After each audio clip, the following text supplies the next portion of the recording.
warahmatullahi wabarakatuh.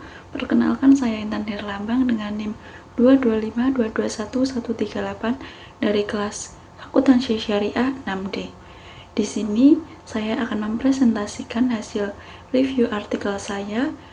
Dalam video ini digunakan untuk memenuhi tugas mata kuliah Akuntansi Zakat oleh dosen pengampu Ibu Devi Nurulitasari, MSI. Baiklah, tanpa berlama-lama langsung saja kita mulai.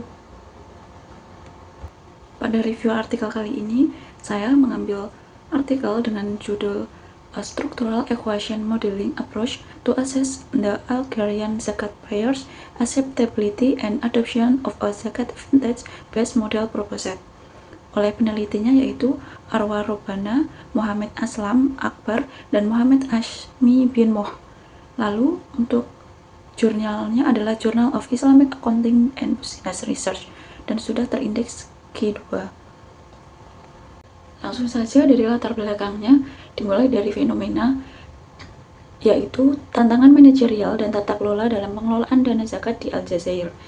Sejak didirikan pada tahun 2002, dana zakat Aljazair menghadapi berbagai masalah, termasuk sistem pembayaran zakat tunai yang rentan terhadap pencurian dan perampokan, alat manajerial tradisional yang tidak efisien, serta tata kelola yang buruk. Hal ini menyebabkan ketidakpuasan muzaki dan rendahnya tingkat kepercayaan mereka terhadap lembaga zakat resmi, sehingga banyak yang memilih untuk menyalurkan zakat secara langsung melalui saluran tidak resmi. Yang kedua adalah research gap. Research gap-nya adalah kurangnya kajian yang mengintegrasikan model penerimaan teknologi atau time to dan teori tindakan beralasan atau TRA dalam konteks zakat khususnya di Aljazair.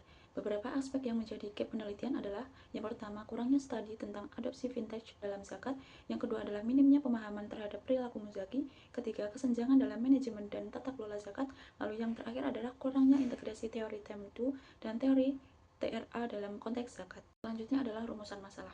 Rumusan masalahnya ada 4. Yang pertama adalah bagaimana persepsi muzaki di Aljazair terhadap adopsi vintage dalam pengelolaan dana zakat.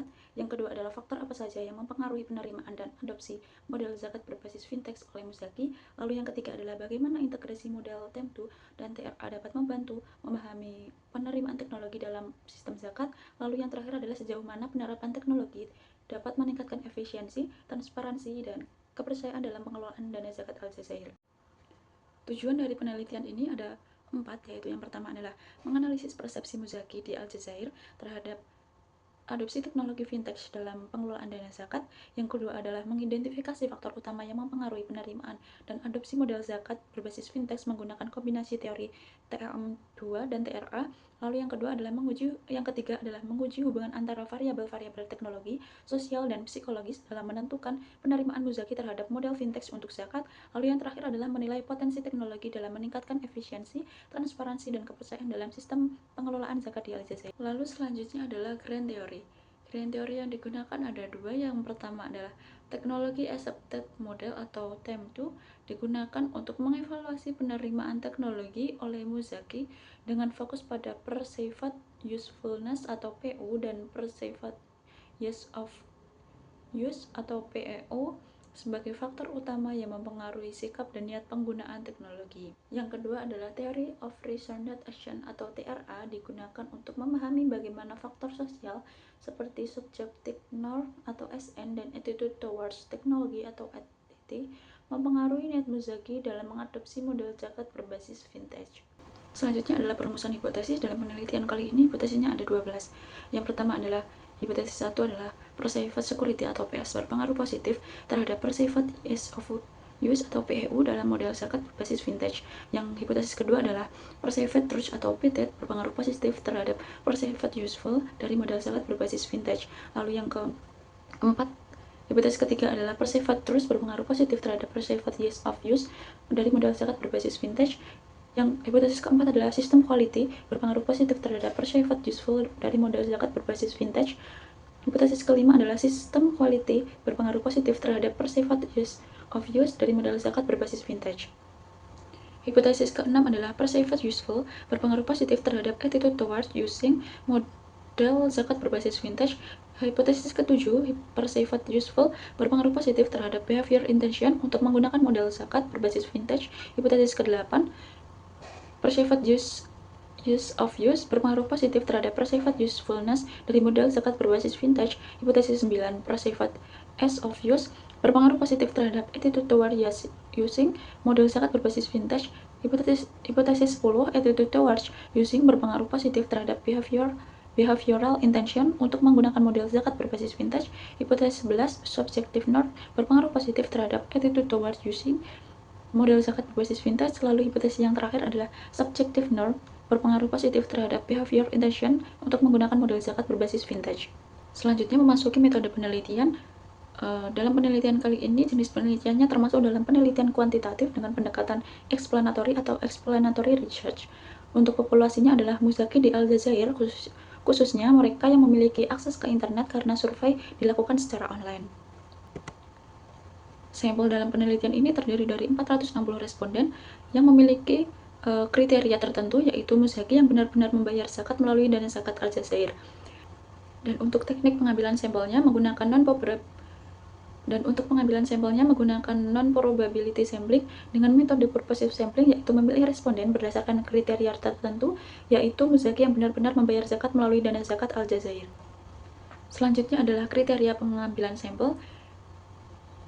Terdapat dua, yaitu yang pertama adalah hanya zakat price aktual, atau responden yang dipilih adalah mereka yang benar-benar telah membayar zakat melalui AZF atau Agrarian Zakat Fund.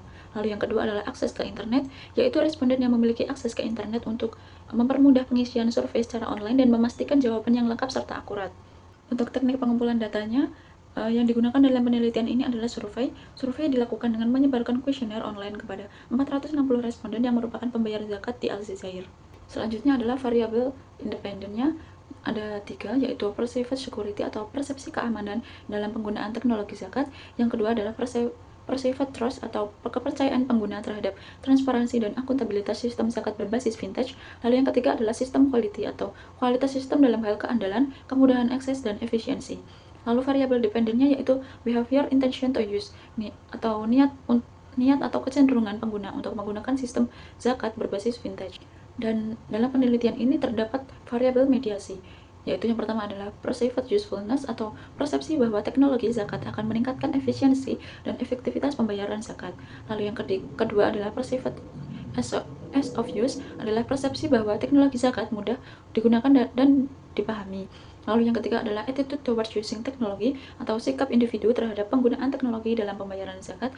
Lalu yang terakhir adalah subjective norm atau pengaruh sosial dari keluarga, teman, atau pemuka agama dalam keputusan untuk menggunakan teknologi zakat. Selanjutnya adalah teknik analisis data. Penelitian ini menggunakan PLSM yang dianalisis dengan Smart PLS 4.0. PLSM dipilih karena cocok untuk menguji model dengan menghubungkan kompleks dan tidak memerlukan asumsi distribusi normal. Metode PLSM dalam penelitian ini membantu dalam memahami faktor-faktor yang mempengaruhi penerimaan teknologi zakat berbasis vintage oleh masyarakat Aljazair. Dengan Smart PLS 4.0, analisis dilakukan secara bertahap dari validasi model hingga pengujian hipotesis, memastikan hasil yang akurat dan dapat diandalkan. Selanjutnya adalah hasil penelitian. Hasil hipotesis 1, perceived security berpengaruh positif terhadap perceived usefulness, karena pengguna yang merasa bahwa sistem zakat berbasis vintage aman akan lebih cenderung melihatnya sebagai teknologi yang bermanfaat bagi mereka. Lalu, hasil dari hipotesis kedua adalah perceived security berpengaruh positif terhadap perceived as of use, karena semakin tinggi tingkat keamanan yang dirasakan, maka semakin mudah pengguna menerima dan menggunakan sistem ini. Lalu hasil dari hipotesis ketiga adalah perceived trust berpengaruh positif terhadap perceived usefulness, karena jika pengguna percaya bahwa sistem ini transparan dan dapat dipercaya, mereka akan melihatnya sebagai sesuatu yang memiliki manfaat nyata. Lalu hasil dari hipotesis keempat adalah perceived trust berpengaruh positif terhadap perceived as of use. Pengguna yang memiliki kepercayaan tinggi terhadap sistem lebih mudah menerima dan menggunakan teknologi tersebut. Lalu hasil dari hipotesis kelima adalah sistem quality tidak berpengaruh terhadap perceived usefulness, karena kualitas sistem tidak secara langsung meningkatkan persepsi manfaat pengguna terhadap teknologi zakat. Ini menunjukkan bahwa faktor lain seperti kepercayaan dan norma sosial lebih berperan dalam membentuk persepsi masyarakat. Lalu hasil dari hipotesis keenam adalah sistem quality berpengaruh positif terhadap perceived as of use, karena sistem dengan desain yang baik dan intuitif akan meningkatkan kemudahan penggunaan bagi.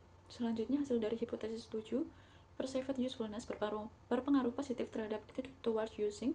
Jika pengguna melihat sistem ini bermanfaat, mereka akan memiliki sikap positif terhadap penggunaannya. Hasil dari hipotesis ke-8, perceived usefulness tidak berpengaruh terhadap behavior intention meskipun sistem dianggap bermanfaat. Hal ini tidak secara otomatis membuat pengguna berniat menggunakannya. Faktor sosial dan kemudahan penggunaan lebih berpengaruh. Lalu hasil dari hipotesis ke-9 adalah perceived ease of use berpengaruh positif terhadap perceived usefulness. Karena teknologi yang mudah digunakan lebih cenderung dianggap bermanfaat oleh pengguna. Lalu hasil hipotesis ke-10 adalah perceived ease of use berpengaruh positif terhadap attitude towards using. Jika sistem mudah digunakan, pengguna akan lebih cenderung memiliki sikap positif terhadapnya.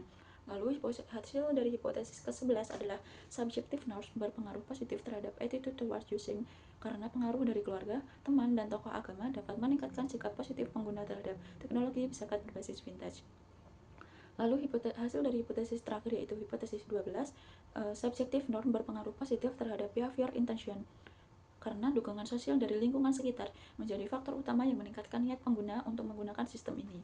Dan yang terakhir adalah review kritis. Artikel ini memberikan wawasan yang baik tentang penerimaan teknologi zakat berbasis vintage di Aljazair dan menggunakan model TEM2 dan TRA, namun ada beberapa kekuatan dan kelemahan yang perlu diperhatikan. Yang pertama adalah kelebihannya, pendekatan metodologi yang kuantitatif. Penggunaan PLSM memungkinkan analisis hubungan kompleks antar variabel. Lalu yang kedua adalah relevansi konteks. Studi ini membahas zakat digital yang semakin penting dalam dunia keuangan Islam modern. Lalu yang ketiga adalah sampel besar atau yaitu 460 responden yang memberikan keandalan lebih tinggi dalam generalisasi hasil penelitian. Lalu kelemahannya adalah hasil yang kontradiktif. Hasil menunjukkan bahwa sistem quality tidak berpengaruh pada perceived usefulness yang bertentangan dengan teori teknologi yang umum. Yang kedua adalah kurangnya faktor keagamaan. Studi ini mengabaikan persepsi kesesuaian syariah sebagai variabel penting dalam adopsi vintage berbasis Islam. Lalu yang ketiga adalah tidak menguji faktor demografi, pengaruh usia, pendidikan, dan pengalaman pengguna terhadap penerimaan teknologi tidak dijelaskan lebih lanjut. Mungkin hanya itu saja video presentasi yang dapat saya sampaikan. Kurang dan lebihnya mohon maaf. Wassalamualaikum warahmatullahi wabarakatuh. Bye bye.